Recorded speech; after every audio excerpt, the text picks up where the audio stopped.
On this Wealth Wednesday, we're talking about tips for students. Investment specialist and with First Ontario Credit Union, Yvonne Delray, joins us with Aidan Arsenault-Corliss, who is an associate with First Ontario Wealth Connect team, and both are registered with Credential Asset Management to provide investment advice. So where do we even start? Aidan, we were kind of joking, student wealth, it almost seems like an oxymoron. Yeah, definitely. It's tips for building things. So where do we start? I think the main thing, so I did bring Aidan in because he did spend 6 years in post-secondary education. He's now transitioned into the professional world of finance.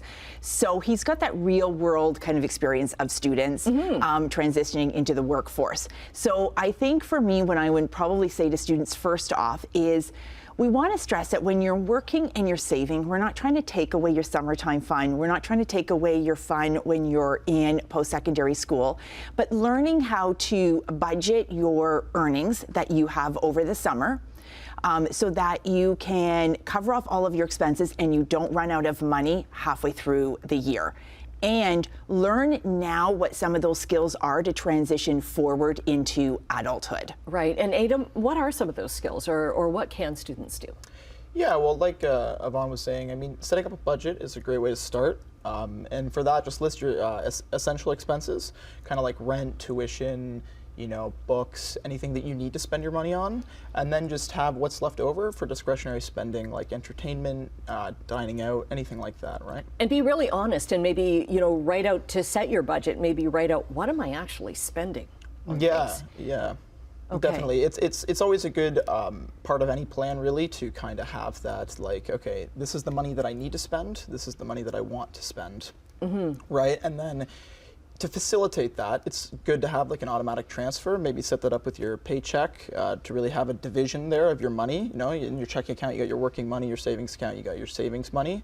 And it's good to invest in, your education as well. Maybe get like a laptop that'll help you with notes, anything like that, right?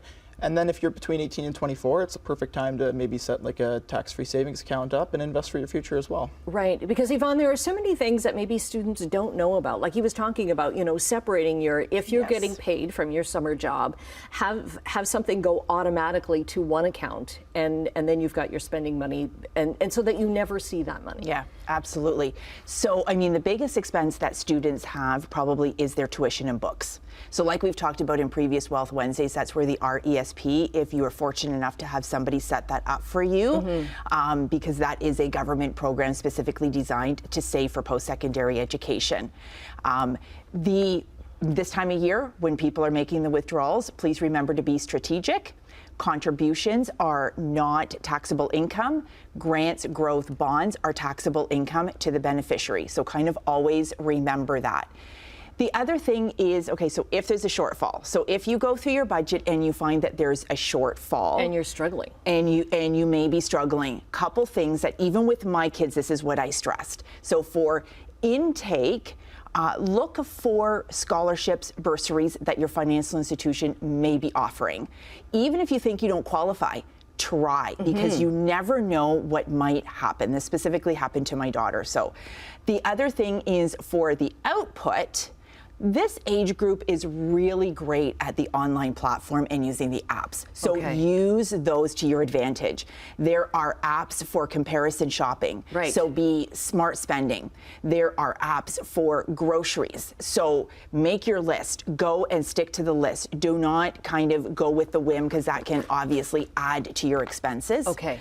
Thrifting is always a good thing as well. And Yvonne, we've run out of time. We're going to have to stop you there. But Yvonne and Aidan, thanks very much for coming in. And viewers, I'm sure, have lots more questions on this. So we'll get all the links up on our website, chch.com/morninglive.